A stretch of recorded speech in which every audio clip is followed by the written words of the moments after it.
A jornada da Austrália em direção ao trem de alta velocidade tem sido longa e muitas vezes frustrante, marcada por inúmeros estudos, propostas ambiciosas e debates políticos. No entanto, nem um único quilômetro de trilho jamais foi construído. Há alguns anos, exploramos esse tema em detalhes, analisando as várias iniciativas que, apesar do forte entusiasmo inicial, nunca passaram da fase de planejamento. Em décadas, cerca de 140 milhões de dólares australianos foram gastos só em estudos. Desde então, as tendências globais de transporte mudaram, com a expansão do trem de alta velocidade pela Europa, Ásia e África. Considerando os avanços no Marrocos e no Egito, mas na Austrália, a situação permanece praticamente inalterada. A opção mais analisada, o corredor da Costa Leste, ligaria as principais cidades do país, Melbourne, Canberra, Sydney e Brisbane, onde vivem mais de 13 milhões de pessoas. Apesar da clara demanda por viagens intermunicipais rápidas e eficientes, esse mercado continua sendo amplamente dominado pelo transporte aéreo, com a rota Sydney-Melbourne sendo consistentemente classificada entre os corredores de voo mais movimentados do mundo. Historicamente, toda proposta de trem de alta velocidade enfrentou os mesmos obstáculos fundamentais: custos de construção extremamente altos e uma concorrência acirrada com o transporte aéreo, que é relativamente acessível. E um ambiente político hesitante em se comprometer com um investimento de longo prazo tão grande e caro. Com o aumento das preocupações climáticas e demanda por transporte sustentável, o trem de alta velocidade volta a ser reconsiderado. A Austrália conseguirá enfim superar os obstáculos e se comprometer em construir sua primeira ferrovia de alta velocidade? Neste vídeo, vamos analisar se o argumento pelo trem de alta velocidade está mais forte do que nunca. Analisando discussões recentes, possíveis modelos de financiamento e o que é preciso para tornar essa visão realidade.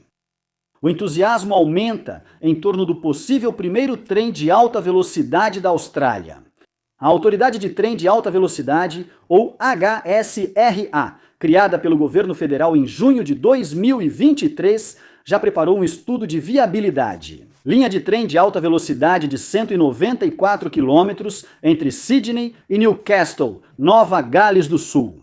Essa linha seria a primeira etapa de uma rede muito maior, de 1.700 quilômetros, que vai de Melbourne a Brisbane, conectando as cidades mais populosas da Austrália. Por que agora? E por que de novo? Em 2013, o estudo sobre o trem de alta velocidade da Costa Leste concluiu que ele traria benefícios econômicos positivos. Era tecnicamente viável e poderia ter um impacto transformador na forma como os australianos vivem, trabalham e viajam. Em 2019, o governo de Nova Gales do Sul concluiu que conexões ferroviárias rápidas entre Sydney, Newcastle e áreas em crescimento impulsionam o desenvolvimento habitacional e a geração de empregos. Desde então, a Austrália registra crescimento populacional contínuo na costa leste, mudanças nos assentamentos, novos hábitos de trabalho pós-pandemia e impactos maiores das mudanças climáticas.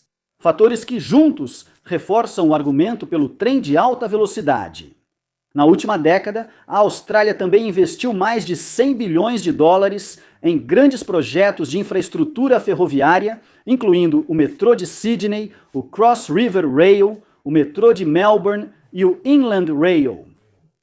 Esses projetos ajudaram a criar uma base de habilidades no setor de construção que simplesmente não existia nessa escala antes. Hoje, a Austrália tem expertise em engenharia de classe mundial, técnicas avançadas de construção e uma força de trabalho em busca de oportunidades e segurança duradoura. O corredor ferroviário existente entre Sydney e Newcastle é o mais movimentado da Austrália, transportando quase 15 milhões de passageiros por ano. Junto com volumes substanciais de carga, os serviços de passageiros são regularmente interrompidos pelos movimentos de carga. Como a rede deve atingir o limite no início dos anos 2040, o trem de alta velocidade é visto como a única solução viável a longo prazo. A viagem de trem dura cerca de 2 horas e 40 cerca de meia hora mais lenta que de carro. e em 2024 foi o corredor intermunicipal mais irregular da Grande Sydney, com menos de 79% dos trens cumprindo as metas de pontualidade. Enquanto isso, a rodovia M1, que recebe quase 91 mil viagens em um dia útil médio, está ficando cada vez mais congestionada e continua altamente vulnerável a incidentes de trânsito que causam atrasos significativos. A demanda nesse corredor é alta, com cerca de 40 milhões de viagens por ano entre Newcastle, Costa Central e Sydney em todos os meios de transporte. Comparado a cerca de 10 milhões entre Melbourne e Sydney, e só 7 milhões entre Canberra e Sydney. Isso significa que um serviço de trem de alta velocidade entre Sydney e Newcastle atrairia um grande número de passageiros desde o primeiro dia. Ao mesmo tempo, tanto a linha ferroviária existente quanto a rodovia estão se aproximando de sua capacidade máxima. Embora pareçam mais baratas, as melhorias ainda exigem investimento substancial e não oferecem o desempenho ou capacidade de uma linha de alta velocidade projetada para isso. O corredor também representa um dos pontos de partida mais práticos para o trem de alta velocidade na Austrália. É muito mais curto do que as rotas Melbourne-Sydney ou Sydney-Brisbane e está totalmente dentro de um único estado, tornando as aprovações de planejamento e a construção mais rápidas, simples e econômicas. Considerando esses fatores, o corredor Sydney-Newcastle é o principal candidato para demonstrar um caso de custo-benefício para o trem de alta velocidade na Austrália, assim como o Sydney Metro fez para grandes projetos ferroviários urbanos. Considerando isso, a HSRA recebeu 78,8 milhões de dólares americanos em janeiro de 2024 para elaborar o estudo de viabilidade do trecho Sydney-Newcastle, do trem de alta velocidade. O financiamento foi dividido em 8 pacotes de trabalho concedidos em junho de 2023, incluindo controles como gestão de custos, cronograma e riscos. Planejamento das operações ferroviárias, engajamento dos povos originários, estratégia comercial, planejamento de entrega e interação com a indústria. Paralelamente, a HSRA iniciou extensas investigações geotécnicas ao longo do traçado proposto. Isso incluiu a perfuração de 27 poços em pontos críticos para entender melhor as condições do solo. Esses estudos são especialmente importantes porque aproximadamente 60% do futuro corredor de alta velocidade deverá passar por túneis, uma necessidade impulsionada pelo terreno desafiador e pela exigência de atravessar vários parques nacionais. Após a conclusão, o estudo de viabilidade foi submetido à Infraestrutura Austrália, uma autoridade estatutária independente responsável por fornecer pesquisas e aconselhamento aos governos e à indústria sobre investimentos em infraestrutura de importância nacional. A Infraestrutura Austrália avalia propostas de grandes projetos, especialmente aquelas que buscam mais de 250 milhões de dólares em financiamento federal, e também defende reformas no planejamento, financiamento, entrega e operação das redes de infraestrutura da Austrália. No dia 6 de novembro de 2025, a Infraestrutura Austrália divulgou uma avaliação positiva do estudo de viabilidade Sydney-Newcastle, recomendando que uma fase de desenvolvimento de 2 anos fosse iniciada. A Rede Nacional de Trens de Alta Velocidade está planejada para ser entregue em etapas, com cada fase adaptada para atender às necessidades específicas dos clientes intermunicipais e regionais ao longo da costa leste da Austrália. O estudo de viabilidade descreve uma sequência de 3 etapas, embora o cronograma e o escopo das etapas 2 e 3 sejam ajustados por meio de consultas e orientações do governo australiano.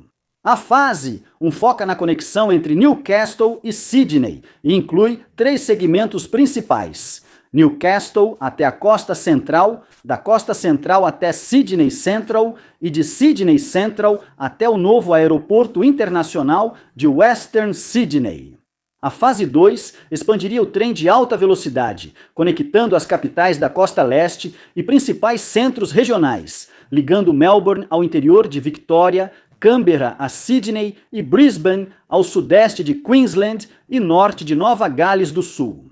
Por fim, a fase 3 completaria toda a rede da costa leste, conectando o interior de Victoria a Canberra e estendendo a linha de Newcastle até o sudeste de Queensland e ao norte de Nova Gales do Sul, como a primeira etapa dessa rede nacional. A proposta do trem de alta velocidade Newcastle-Sydney inclui 6 estações: Newcastle Lake, Macquarie, Central Coast, Sydney Central, Parramatta e Aeroporto Internacional de Western Sydney. O traçado dedicado de alta velocidade teria 194 quilômetros de extensão, com 115 quilômetros de túneis, 41 quilômetros de trilhos em superfície e 38 quilômetros de pontes e viadutos. Os trens operariam a velocidades de até 320 km por hora em trechos abertos e até 200 km por hora dentro dos túneis. O projeto também inclui integração com redes de transporte locais e regionais, modernização das áreas das estações e dos pontos de integração, novas instalações de estacionamento e um centro dedicado de estacionamento e manutenção na região central do litoral. Segundo o estudo de viabilidade, a implementação preferida é introduzir os serviços de alta velocidade entre Newcastle e o aeroporto de Sydney Ocidental por etapas. Primeiro de Newcastle ao litoral central até 2037, depois até Sydney Central em 2039 e, por fim, ao aeroporto internacional de Sydney Ocidental em 2042. Embora o estudo considere uma ampla gama de benefícios, o aspecto que mais chama a atenção do público é, claro, o tempo de viagem com o trem de alta velocidade. O tempo de viagem entre Newcastle e Sydney Central cairia de 2 horas e 40 minutos para cerca de 1 hora. A viagem de Newcastle para Parramatta cairia de 2 horas e 37 minutos para aproximadamente 1 hora e 15 minutos. Enquanto a viagem de Newcastle para o aeroporto internacional de Western Sydney cairia drasticamente de 3 horas e 26 minutos para cerca de 1 hora e 30 minutos. Até 2061, espera-se que o corredor gere cerca de 227 milhões de viagens por ano. Agora, quando se trata de custo, as coisas ficam interessantes. Embora o valor oficial completo da fase 1 ainda não tenha sido divulgado publicamente, o Chief Executive Officer da HSRA, Tim Parker, já reconheceu que este será um investimento nacional significativo. Considerando a escala envolvida, 194 quilômetros de trilhos de alta velocidade, 6 grandes estações e mais de 115 quilômetros de túneis. Isso realmente não deveria ser uma surpresa? Para dar aos espectadores uma ideia mais clara do que a Austrália pode esperar, a equipe do Railways Explained preparou uma estimativa detalhada de custos baseada em referências. Analisamos projetos comparáveis, como o High Speed 2 do Reino Unido, o Sydney Metro e, embora talvez não com orgulho, o Cross River Rail, cujo orçamento ficou famoso por saltar de 5,4 bilhões para quase 19 bilhões de dólares. Com base nesses exemplos e em referências internacionais de trens de alta velocidade, estimamos um mínimo de 60 bilhões de dólares australianos só para a fase 1. Isso sem contar a compra de terras. Considerando o ambiente de construção da Austrália e a escala dos túneis, acreditamos que esse valor tende mais a aumentar do que diminuir. Conte nos comentários o que você acha. Qual será o preço final da linha de trem de alta velocidade ao ser concluída? Como você pode ver na tela, essa estimativa cobre muito mais do que apenas a linha física do trem. Ela inclui tudo o que é necessário para operar um sistema de alta velocidade de padrão mundial: túneis, pontes, estações, depósitos de material rodante, fornecimento de energia, sinalização e as reservas de contingência necessárias para um megaprojeto desse porte. Com cerca de 60% do corredor passando por túneis e grandes interfaces urbanas em ambas as extremidades, a fase 1 será um desafio de engenharia exigente, até mesmo para os padrões globais. A HSRA analisa opções de financiamento e execução, incluindo participação privada via parcerias público-privadas. Semelhante aos modelos usados em grandes expansões ferroviárias em Londres e na Europa.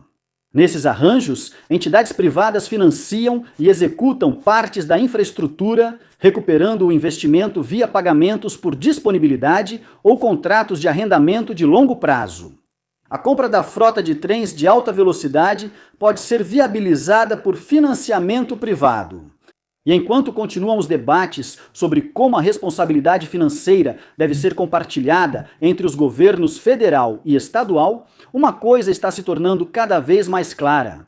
Este projeto não é apenas mais uma iniciativa de transporte, é uma prioridade econômica nacional. A equipe do Ferrovias Explicadas seguirá acompanhando o desenvolvimento do projeto. Então, se você quiser ficar atualizado, não se esqueça de se inscrever e ativar o sininho de notificações. E considere nos apoiar pelo Patreon, PayPal ou adquirindo nosso e-book. Seu apoio realmente nos ajuda a trazer mais conteúdo aprofundado sobre ferrovias para todos vocês. Até a próxima, fique ligado com Ferrovias Explicadas.